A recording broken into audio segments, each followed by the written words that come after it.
We dig deep in our history and our doctrine, and remember that we are not descended from fearful men. It's hardcore history. I remember a conversation I had quite a long time ago now with an author of a book. The author had written a book about how John F. Kennedy was assassinated by Lee Harvey Oswald, just like the government always said it happened. And I'd been asking him a bunch of questions about conspiracies and, this or that aspect of the Kennedy assassination. And only one of his answers, really stands out in my mind now because it seems, relevant on so many different fronts. One of the answers on why it was so hard for some people to accept what this guy was purporting as the truth, he said, was because people are inherently very uncomfortable with the idea that a single nobody can have such an effect on all of our lives.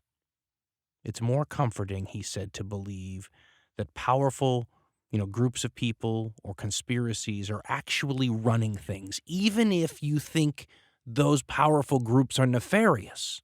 It's somehow comforting to think that somebody's in charge, that it's not all just random, that a plane couldn't just drop from the sky and land on your house tomorrow. And I thought about this when I was thinking about, if somebody had asked you a question, who was the most important figure in the past 100 years in terms of why the world has gone the way it did, you would think of all these famous people whose names almost anyone who's halfway educated would recognize. And yet what's interesting is you could conceivably put the name down of somebody who was, historically speaking, a nobody.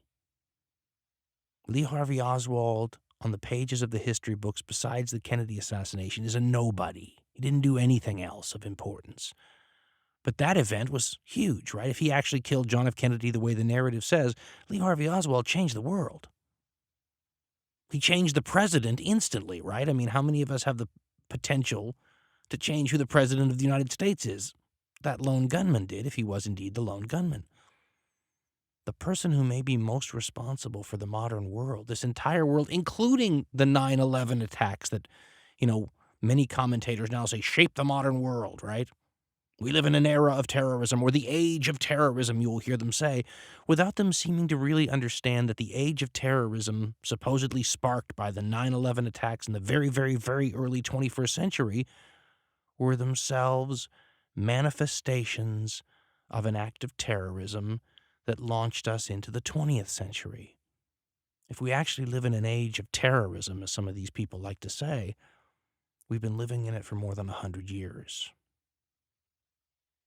I think you could make the case that the most important individual in the last century is Gavrilo Princip.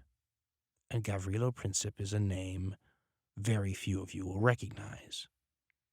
How can a person of so little achievement, on the world stage, be perhaps credited with creating the entire world around us? I mean, if Gavrilo Princip doesn't live, is there a 9/11 attack ever?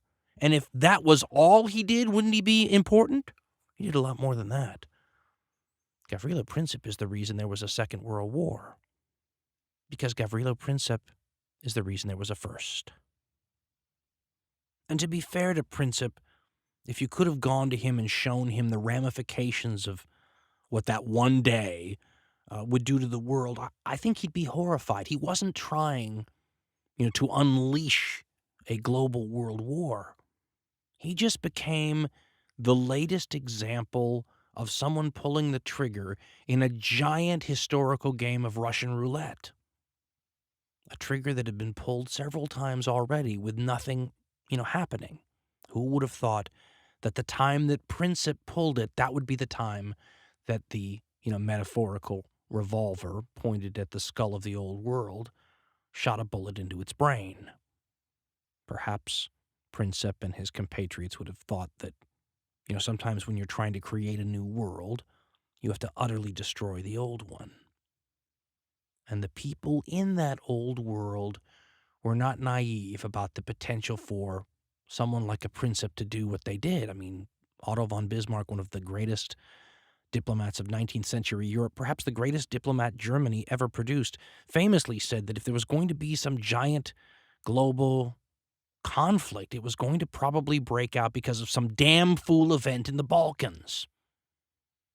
Gavrilo Princip shot 2 people in the city of Sarajevo, smack dab in the Balkans, a place that Otto von Bismarck had famously said was not worth the bones of a single Pomeranian grenadier. It would cost a hell of a lot more than that. And Princip becomes yet another example in history, proving to us that sometimes when it comes to something like terrorism, in this era, by the way, when we try desperately to keep weapons of mass destruction out of the terrorists' hands because we're afraid they'll be able to kill more people with such weapons, we forget that sometimes it's not about how many people you kill. Sometimes it's about who they are. And often, it's not the terrorist act that changes the world. It's the response of the victims, that does. Gavrilo Princip killed 2 people, and he did so in a way that almost makes you believe in fate. And truthfully,